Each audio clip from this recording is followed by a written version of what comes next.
Good morning. I'm John Hiddleston from California State University, Monterey Bay. For those of you who were here earlier when somebody talked about the husband who used the iPhone, my wife who's asking the questions, I was the one that she was complaining about. Somehow, I'm not sure an former FCC commissioner is going to change me, but we'll try. As a college professor, the worst hour was that hour before lunch. As a senior professor, I thought I never had to have that slot again. It gave me an opportunity to be your pre-lunch police introduction. To make sure that we entertained you, though, we decided to get what I think is one of the most exciting sessions that you'll see today, the HighTech backpack. Any of you carry this around during your educational experience? One of the most interesting blogs I saw here was a set of reporters talking about what they were bringing in their backpacks to live through CES.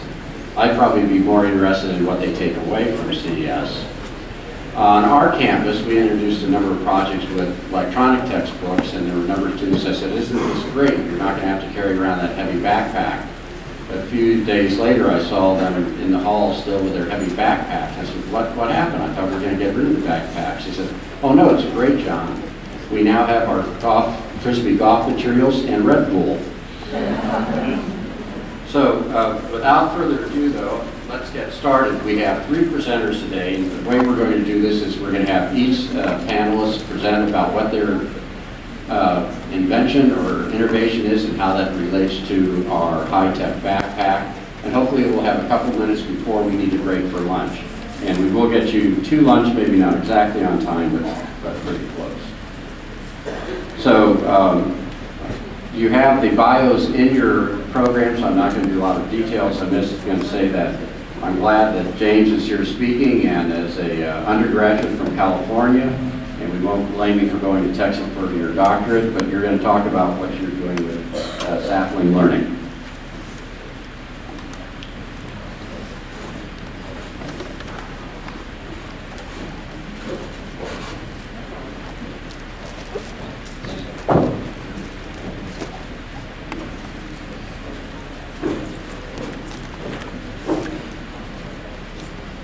Well, thank you very much. Today what I'd like to talk to you about is the digital backpack for students who are in the STEM disciplines, the science, technologies, engineering, and math disciplines. And obviously there's been a tremendous drive towards digital, and this has largely been in the eyes of students for the sake of cost and convenience. The new tablets, the new e-readers, they're tired of carrying around very heavy, overpriced textbooks that break both their banks and the seams of their backpacks. And so obviously, you know, most of you are familiar with that drive for technology, but in the STEM disciplines in particular, I want to talk about that there's much more of an opportunity for technology to help students in those disciplines. And it comes down to the fact that science classes, physics classes, chemistry classes, quantum mechanics, whatever, those classes are just plain hard. They're hard. Students have to learn how to speak a different language with new symbols. They have to develop incredible quantitative skills and also deal with some pretty esoteric and concepts and be able to visualize things very well. And the fact that this is hard, a number of studies, one at Wake Forest University has looked at the kind of grades that are given out to their students, and what they're finding is that students in their science classes are receiving, on average, half a letter grade lower than students and their peers in the softer disciplines, such as English or sociology. And so there's not a tremendous incentive for a student from a GPA standpoint to continue in those disciplines, given that those classes are hard and require a lot of work. And so we see that there's 40%, student in a science major is 40% more likely to change their major than any other type of major. And so retention is a key issue that I'll talk about in just a second. But if you give that that science classes are hard, faculty, especially with the familiarity with technology of these that teach these science courses, they're one of the forerunners of turning towards technology to provide those tools in their students' digital backpacks to make them successful. Now, if you're providing tools to a student to help make them successful, number one, they have to provide relevance. And this is a challenge of providing technology, especially software such as online homework software for students, where they need to speak with the symbolism and nomenclature of the discipline. So students in physics need to be able to draw free body diagrams because they're going to be expected to do that on their final exam. They need to be able to enter chemical and mathematics equations, conduct virtual experiments, draw molecules and reaction mechanisms, and all those things that they're going to have to do to perform on their exam. And so that's a challenge to build those learning environments that provide those rich interactions and the relevance and allow those students to communicate with the system just like they would communicate to their professor their knowledge through an exam situation. However, once you surmount that challenge, and my company, Sapling Learning, we're kind of at the forefront of providing that kind of relevance. When we started in this game, we decided to tackle organic chemistry first. We figured if we could, in an online learning environment, have students drawing reaction mechanisms and all the molecules involved, then we could tackle almost anything. And so once we satisfied that challenge that we could provide that relevance, now we started to look for opportunities. How can we use technologies to give these students the help that they need? And one of the tremendous advantages of online homework systems, which my company builds, is that they're engaging. And a lot of times we toss around the term engagement in terms of educational technology as flash, really nice media, engaging videos. But actually, online homework systems, which are the primary technology product in the STEM disciplines, we hold the holy grail of engagement. Students, 15% of their total course grade is conducting and engaging with the online learning system every week. And so when you make it worth points, nothing's more engaging to a student than that. And so we've got engagement tackled, and these digital tools, the benefit that they provide is coaching and feedback. And a lot of the early online homework systems were merely assessment engines, and you get about a half a grade performance increase with students just for holding them accountable to engaging with the class once a week. So the initial online homework systems were largely quizzing engines. And again, my company's been on the forefront of changing how that engagement with the student to include a lot of coaching and feedback that's tailored to the specific misconceptions that students have. Students love the immediacy of the feedback. They love when you can give them tutorials, much like a tutor sitting right side by side saying, look, I'm going to walk through helping you solve this problem. I know exactly what you did wrong. And students really benefit from that level of coaching. And that coaching is available 24 hours a day, 7 days a week. And no tutor or TA or instructor office hours can match that availability. The other thing, and you can't discount this at all, I think maybe perhaps it's one of the most important things, is that computer learning interfaces in general are very approachable when you compare that to not knowing how to succeed in physics and going and visiting your professor in his office hours while he's got a grant due the next day. It's very intimidating. Computer learning environments, they don't judge, they offer their coaching and feedback unconditionally, and they won't think less of you for not understanding the fundamental core basic concepts of the class.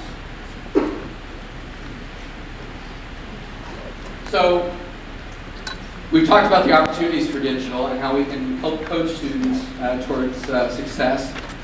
And the students absolutely get it. I was astounded once we released our system to find that we've done survey after survey after survey, not only us, but independent surveys by our professors. And what they find is that over 90% of students will gladly pay to be forced to do hours of homework every week. That is amazing, transformative, I think. And if you look at, this is a recent study by Butler University where they asked, let's rank and rate 20 elements of the course in terms of contributing towards your success for the class. And in that study, as well as others, online homework ranks number 1. The students value it higher than any other element of the course, including the instructor and the lectures themselves. And I think it's interesting to point out that the textbook's number 8. So there's a tremendous disparity between the amount of effort that faculty can take choosing textbooks for their students and the prices involved with textbooks, when in fact students find them less valuable and they're 4 times the cost. I also want to talk a little bit about outcomes. So the students get this, so the chemistry education researchers and physics education researchers have studied this, and this is a recent study conducted by the Colorado School of Mines. Same professor, same semester, same book, one section using sapling learning, the other section doing what they did before, which was written homework and weekly Blackboard quizzes. And this goes to show you the value of that coaching and feedback late at night while they're struggling with the problems, in that the section that used sapling had twice as many A's given out and 50% more B's, with a concomitant reduction in C's, D's, F's, and withdrawals. And again, when we talk about retention and people changing their behavior, it's those C's, D's, F's, and withdrawals where students say, look, I'm not going to be a scientist, I'm not cut out for it, I'm going to do something else. A lot of faculty also worry that they're giving up something by not hand grading their students' homework. They spend a lot of time doing it, and they feel guilty, and they feel like maybe they're being lazy by offering an online homework system. Expanding class sizes and cut budgets have kind of forced them to face up to this fact. But really, what I love telling them is you're actually doing your students a disservice by spending all that time and effort. Our system will absolutely change the ratio of students getting a C or better versus D's, F's, and withdrawals, and this is another study at the University of North Texas. So you don't have to feel guilty, you're actually doing them all a favor. Spend your time working on your lectures, engaging them in class, maybe working to flip your class a little bit. And I just wanted to finish with the potential for digital learning and talk a little bit about what's at stake. If we have a retention problem here in science, and digital tools can be a powerful component for changing it, we really need to look at promoting these environments within our classrooms, in our blended classrooms. And what's at stake, you know, I always look at the Apple devices. I've got every Apple device known to man, including 2 Apple TVs, I'm ashamed to say. But all of them say this one fact: designed by Apple in California, assembled in China. And while we have given a lot of our manufacturing outside of the US, that's very comforting to say that we're graduating engineers, scientists who can contribute to those R&D efforts, and those are being conducted here.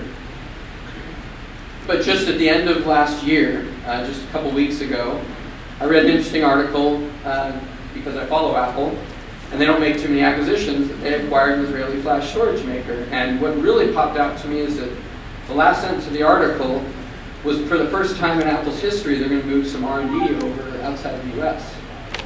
And so if we want to provide our children with the opportunities here to become scientists and engineers and contribute, we need to do something, and digital is the way to go to help engage them. And what we don't want to see is that things are starting to be designed outside the US, and we want to keep that competency here. And that's all I have. Thank you very much.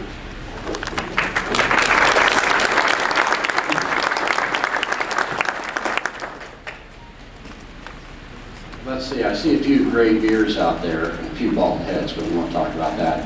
How many of you have ever heard of a thing called a Heath kit?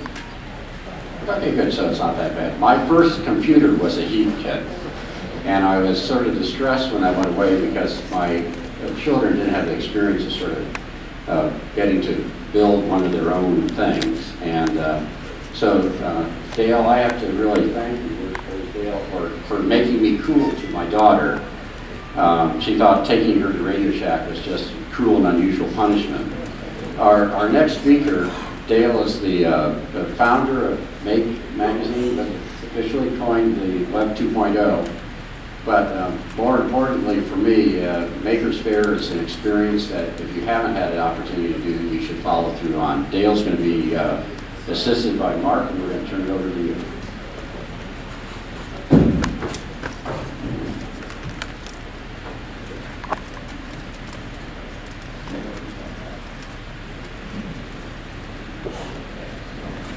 Hello, everybody. How many of you have you heard of Make Magazine? Raise your hand. That's good. How many have been to a Maker Fair? Raise your hand.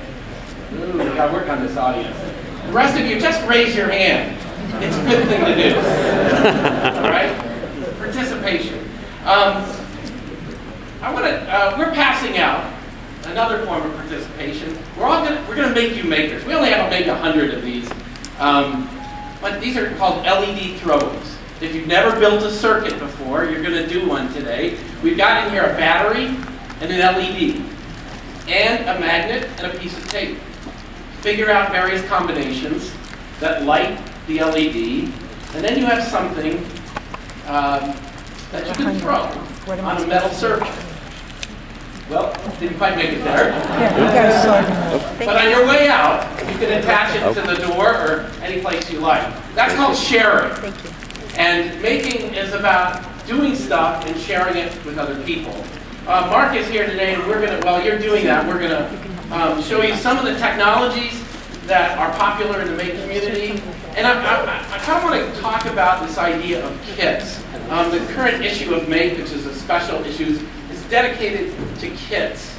Now, some of you may be, say, old enough to know about e-kits and remember that our first computers, first personal computers were built from kits. Even Apple computer really has its origins in the kit world. And so, you know, what we do with kits is we have a way of building something, in a sense, playing with it afterwards. And we have, you know, hundreds of different kits in here. Everything from a car that you can go into the desert and into a micro factory and build your own race car, to you know, very small things here that Mark is going to demonstrate. But how are we doing on those LED throwaways? Oh, look at there. We got the first row, a winner right there. All right. So there's some, this is, I'll say this, lighting an LED is the gateway drug for me. Right? So it's that basic sense of power that you have, that you did something. You made something happen. And when we talk about this in an educational context, there's words such as a previous speaker talked about STEM, science, technology, engineering, and math. Well, there's a lot of interest, corporate interest, government interest in getting kids into STEM. There's not a lot of student interest. And that's a problem. John Seeley Brown published a book called The Power of Pull, and he distinguished push and pull. STEM is push. Make is pull. What do you want to make? That's great. I want to make a go-kart. I want to make a robot. I want to make a synthesizer. There's lots of things to make, and we'll show you a few examples here today. I want to introduce one of the technologies, and that is part of the Make community. And I think it is to the Make community what I think the personal computer was to the first generation of hackers. And this is called a 3D printer. Now, how many of you are familiar with it? Good. So we're going to show you a little bit of a video here from Skylar St. Leger, age 10. And he actually gives the best introduction to a 3D printer that's possible. So I wanted to just play his video.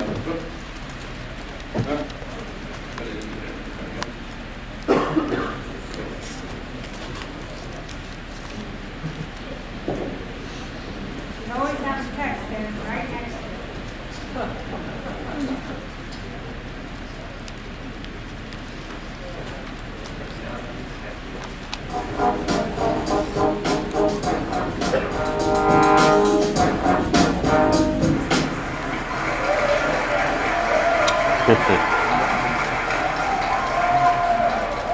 Good evening. Leonardo da Vinci was a prolific inventor, but one of the challenges he faced was going from a pencil sketch to a working prototype. And that's why he never saw a helicopter in the 15th century. Technology advancements of the 19th century allowed Edison and Bell to bring their ideas to life. On Edison's birthday, I'm here to tell you why I love my 3D printer.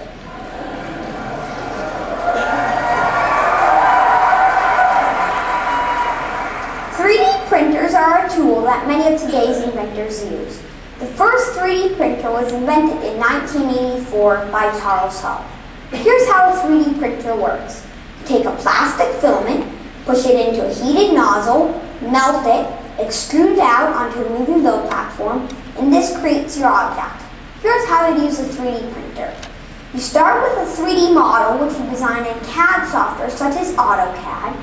You turn that model into decode, which are the instructions for your 3D printer. You then print it, and you have your object. I chose a heart to remind everyone that Valentine's Day is in 3 days.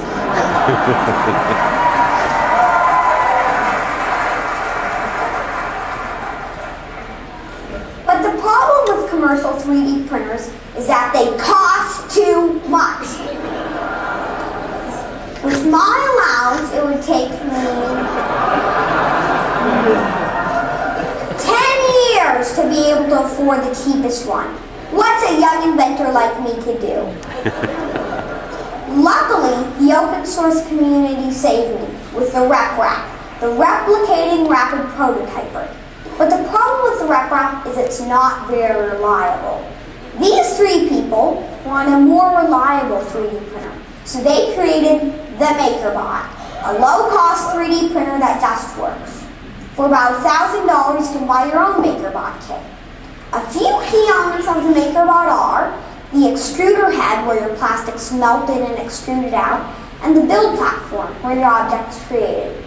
Here's how to use a MakerBot. Let's say you drop and break your mother's keychain. Sorry, Mom! You can trace it out, measure it, design a 3D model, print it, and you have a fixed key fob. Look, Mom, I fixed it! And if you aren't good at designing stuff, you can go to Thingiverse, the universe of things!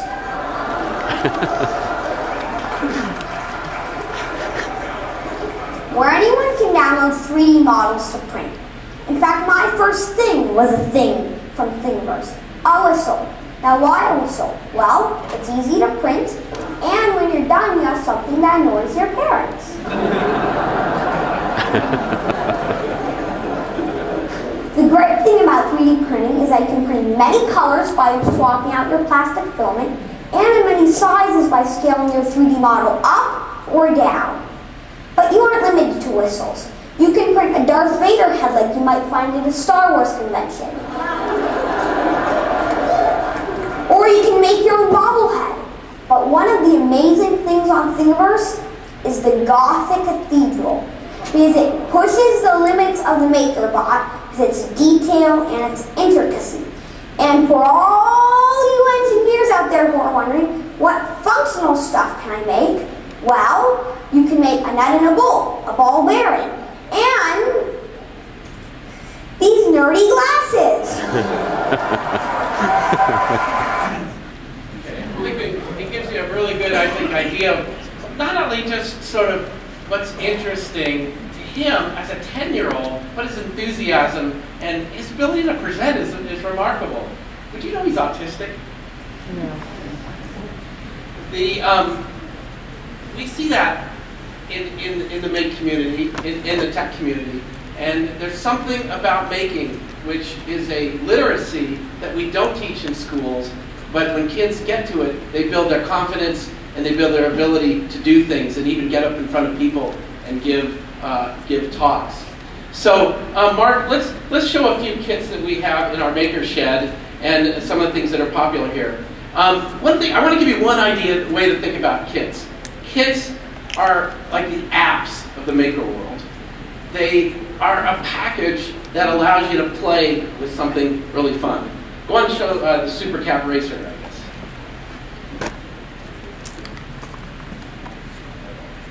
I'll explain it.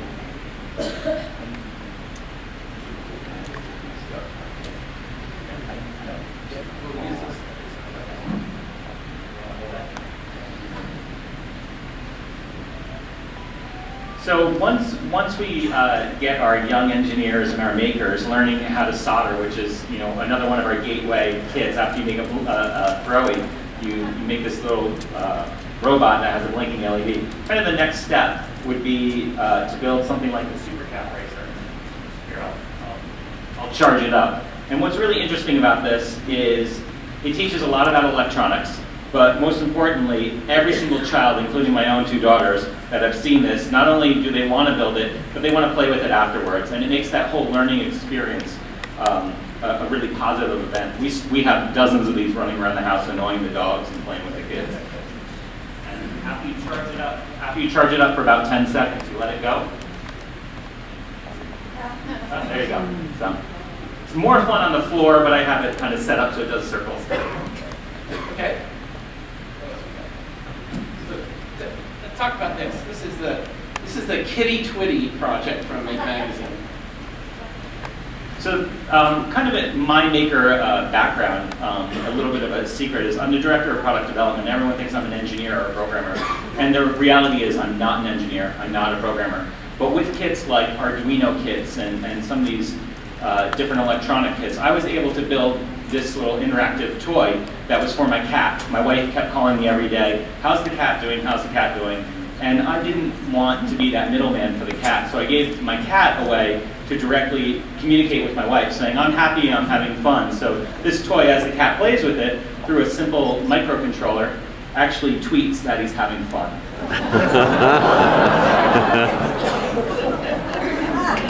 Thus eliminating me from the middle, which was perfect. So, just quickly, because we're about up at our limits here. Mark mentioned Arduino. That's the other. So 3D printers and Arduino are 2 of the technologies that we think are in the digital backpack or the physical backpack today. But I think it's actually really interesting, and again, it led me to start Make Magazine, that we're engaging with physical things. We're engaging with the world. We're not just thinking about sitting at a computer, but computers are connecting us to the world, and the world is connecting us back to computing in interesting ways. So this is, I don't know why you'd want it unless you have 16-year-olds. This is called an open source breathalyzer. It fits onto an Arduino, and you blow into it, and you can tell if Johnny's been out. But I want to leave you kind of like with the idea that everything old is new again. You know, making is not something that is necessarily touted here at CES as a brand new thing. It's actually a tradition. It's been around for a long time. Many of you know parents and family members who are tinkerers, who did things. And I think we've lost the sense of that in our culture, and we've certainly moved it to the margins of education. My goal is to reintroduce this back into education, projects, the excitement, and the confidence that kids can gain from participating in making things. And a big phrase in our community is DIY, do it yourself. And really, education needs to be more about what do I get to do with what I'm learning. Thank you very much.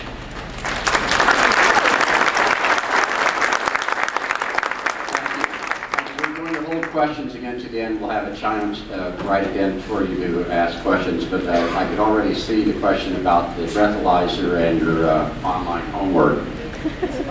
This next presenter will be talking about a device, a LifeStride pen. And I have to say, this is one that I personally use. I am a certified dyslexic. I do worry at night, is there a dog? But I survived. I got a PhD being dyslexic through a support group called United Untie. We'll work on that one. Works just as well in my classes too.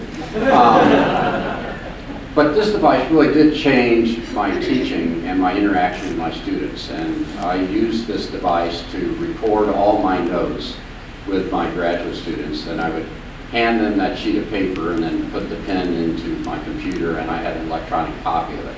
And then as we go through our process of working on their thesis or project, when they would come back to the office, I'd pull up my printed page and we'd be able to go over it. So I was talking to one student and he was saying, you know, what was the most successful thing that I did to help you get through your master's project? And I'm not sure this is the word that you want to hear for your thesis. It was that damn pin you had. Because I kept track of where they were, what they said, and when they said it. So without further ado, let's learn a little bit more about LifeStride. Thank you. Can you all hear me with this microphone? All right. Thanks for that introduction. You know, one of the hardest things we ask our students to do is to take notes. With respect to cognitive load, which is the ability for you to pat your head, rub your tummy, and chew gum at the same time, note-taking is one of those things that I see Sarah and Linda in the front row doing. Where you're listening to the professor talk, you're thinking and distilling down what they're saying, and then you're writing it, trying to capture it, at the same time listening for the next thing to make sure you don't miss it. And the problem is students are very poor note takers because we don't really train them how to do it very well. They capture what's written on the board, but they really don't write down what the professor is saying or the teacher is saying. And that's where the explanation is, right? That's the mojo of the presentation. So I work with a company called LiveScribe, and we developed this new digital pen technology. Actually, I want to back up a little bit and confess something. I just said that one of the hardest things we ask somebody to do is to take notes. I'm going to say the hardest thing for me to do is to juggle 3 computers and a switcher box and an overhead projector here. So let's see if this actually works out well. So this is the pen. And that's not the one. That is so. How many of you, by the way, have heard the LiveScribe Smart Pen? Excellent. So I'm going to move fast then through this because we can get to some kind of the newer features. But basically, this is a digital audio recorder. It captures everything that you hear. It's got a microphone built in. It's got a speaker so you can play it back. It has an audio jack so you can plug in your earphones if you want to listen to things there. It's got a little display that gives you an update on information. And basically, the way it works is you open up a notebook that you would get from LiveScribe, and there's a little button at the bottom that says record. When you tap on that button, it records everything that's being said, and it records everything that I write, and it synchronizes the two so when I come back later and tap in my notes, it plays back the recording from that moment. So if the students take an econ class and the professor's talking a mile a minute and they're taking notes as fast as they can, later on they can come back and say, you know, I think I really missed something important, they tap in the notes, so I'm just going to do it. So I tap the record button, and my name is Andy. I'm actually a professor at Vanderbilt University. So I tell people I'm Andy from Vandy. If I get hold of me, just Google that and you'll find it. I'm originally from Cupertino. My first job was working for Apple Computers. I do love living in Tennessee right now. All right, so you can imagine that this would be something that you could do as a student, this is something you can do as a reporter, as an attorney, as whoever it is. And now when I tap on my notes, I'm doing like this. The angle's not quite right here. The audio people. I'm actually a professor at Vanderbilt University. And I can jump down here to Tennessee right now. Now this could be notes that you took a week ago or a month ago. Students take notes, and then what they do the night before the exam, not surprisingly, is they say, oh, I have to go back and study. And sometimes their notes are cryptic. They wrote some things down, but they don't really remember what it was. They tap in the notes and they listen to it. Now, as a professor, this is what I do for my students. Right before midterm or final exam, I'll do a review session. And I talk a little bit faster than I'm talking right now. A mile a minute, I'm going through that review sheet. But as I'm going through the review sheet, I'm making little check marks on it. And I post that to the class, and then they can go back and listen to the review sheet as many times as they want. Think about that. What's the worst thing you could say as a person? You know, I'm only going to tell you this once. Right? But that's what professors and teachers do. They tell it to students once, and they expect them to retain it for some long period of time. So what we really find with LiveScribe Smart Pen is that students are able to go back and listen to it as many times as they want. Right? And so if English is not your first language, if you're dyslexic, if you don't have a lot of subject matter expertise, then you want to listen to it multiple times. Now, once you have written something on your piece of paper, you can upload it to your desktop. So this is the LiveScribe desktop software. Just a few minutes ago, or this morning, I opened it up and I created a little tutorial on effect size. One of my favorite statistics. Effect size basically is when you conduct an experiment and randomly assign people to 2 conditions, they get something but not the treatment. These guys get the treatment. You do a pre-test and a post-test, and at the end, you basically know how powerful your intervention is. So how I use this as a professor is I actually post my lecture notes and my little tutorial sessions. So I can actually click on it, and let me plug in the speaker here. This is part of that juggling I promised you that I was going to do.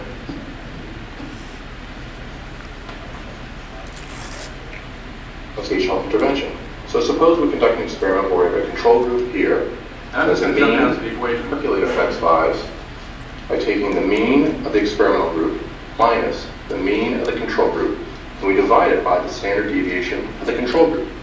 So we're saying how many standard deviations above the mean of the control group is the mean of the experimental group. And in this case, it's probably 1, 2.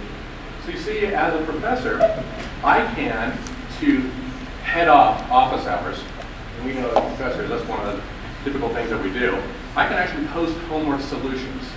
It's not simply this thing that's in the back of the book, but I can actually walk students through a solution by doing this.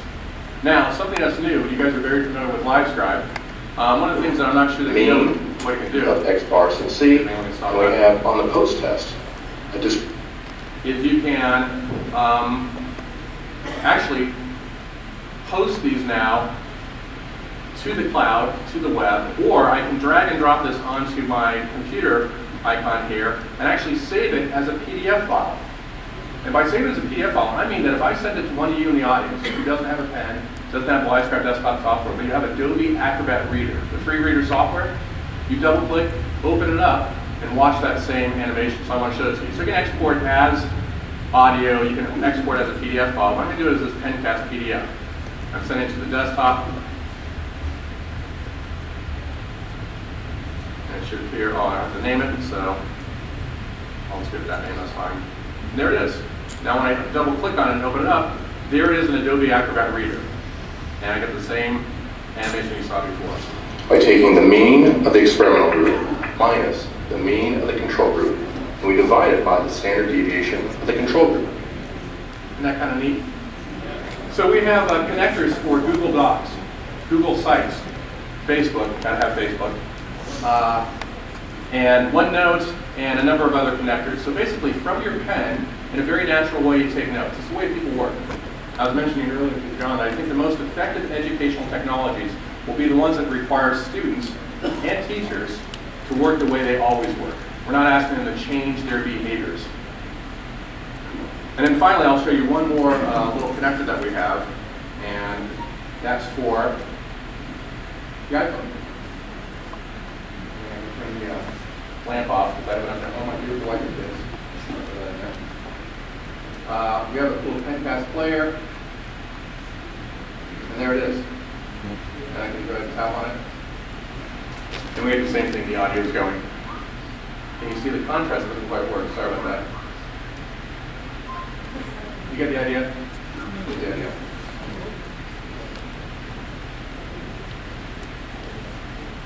So what I want to do with the little bit of time that I have remaining, and it's not much, is talk to you about how people are using it. So certainly for students taking notes, they can capture a complete record of what the lecture was all about. For themselves or for their team. They have team meetings, somebody missed the meeting, they can capture the notes and send it off to their buddies as a PDF file. As an accommodation, we have a lot of students, especially in community colleges, who struggle in the classroom because English isn't their first language, because they have other sorts of learning disabilities. So at UC Berkeley, we're working with them. Basically, they hire a note taker, they sit in the classroom. Instead of the note taker deciding what's important for the other student to know, they record both the audio and the handwritten notes now to serve as an index into the recording. Electronic homework submission, we're working with the University of Virginia, their School of Engineering, great program. They needed electronic inking, they want students to submit their homework electronically. You can actually use this as a profession to provide feedback electronically, I'll talk about that in a second. And then distance ed tutoring. If I had a little bit more time, I'd show you how if I plug my pen into my laptop, it actually becomes like a Wacom graphics tablet. I can actually control my cursor with my pen. So you get a lot of electronic inking functionality out of a normal laptop computer without having to go to a tablet. For professors, because we don't have backpacks, but we have briefcases, I do post homework solutions for my students. It cuts down on office hours, creates greater clarity. I post office hour solutions. Students come in and talk to me. And it all makes sense in my office. They go off and play Frisbee or whatever they're going to do, and they get back to their dorm room later and can't remember what I said. If I post the solutions for them, I provide feedback to my students. In-class participation, I can draw a little seating chart while the students talk. I put a little check mark next to the name. And then later on, when I have time and a little bit more cognitive load, I can tap on it, listen to what they say, and then run it against my rubric so that when they come to my office, I can give them feedback. In-class presentations, I can listen to the presentation. They hear themselves. They see my handwritten comments. We're using it for teacher classroom observations. school counseling certification, and obviously the research student. There you have it. So a tool to support limitations in human information processing for both our students and for our professors. Thank you.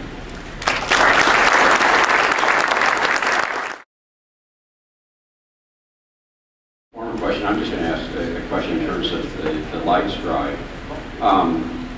With the audio that you have there, how do you see students in terms of their different learning styles versus the audio versus writing? Do you see different sort of note-taking when they know they have the full transcript? Yeah, they can hear it? No, that's a great question. One of the things that's challenging for me as a professor is getting students to think in class. Right, what I see is a lot of the tops of their heads as they're writing things down very diligently. They're great transcriptionists. And sometimes I have to ask my students, please put down your pens, trust me on this, because I need you to think a little bit. And what I find with the LiveScribe Smart Pen is students can actually take fewer notes. And so you just write down a few key points, and you spend more time thinking and listening, and then that way I can have more interactive dialogue with my students. They're not worried about missing that key thing, because they can always very quickly go back and capture it later. James, what about the idea of a pen like this and how that might interact with your work you're doing online? Well, I plan on talking with them about this after this, but obviously students who struggle with their homework can benefit from seeing work examples, and you're already doing that in your classrooms. And a lot of professors are now working with us, and they're posting into their courses that they use with Sapling Learning Khan Academy style videos that they're doing with a bamboo tablet or something like this. I actually own a LiveScribe pen, and once I found it, I thought it was the greatest thing ever. And they have a tremendous environment online where students can post their notes and even invite other students to look at them. And so, obviously, if students are struggling with the same homework problems, it would be great to integrate a technology like that, where students can work through a problem. If someone has a light bulb moment, they can kind of work out the problem and what they were thinking when they solved it, and then make those notes and those thoughts available to other students who are struggling with the same problem. I could really see something like this with your emerging scientists with your MATE projects. I would love to have somebody sort of do a diary of what they were doing as they were processing it. Yeah, I think there's, we do a maker's notebook, but getting kids to keep lab notes is really a useful thing. And it's actually easier to draw and do things. And I think drawing is another one of those entries into making. Getting an idea from your head and saying, here's what it looks like. It has a big one of these and a little one of these, and you start iterating over that. So being able to capture it from print and then share it online would be a real asset. Okay, and we'll open up for some questions. Questions from the audience. Just raise your hand, please. Wait till I get to you with the mic. Please introduce yourself and where you're from, and keep your questions short. Thank you. I'm Alice Flores, and I'm from Cal State, Monterey Bay. I'm a colleague of John Edelson, and I'm a teacher trainer. And we're looking at using animation as a vehicle for not only assessment but learning.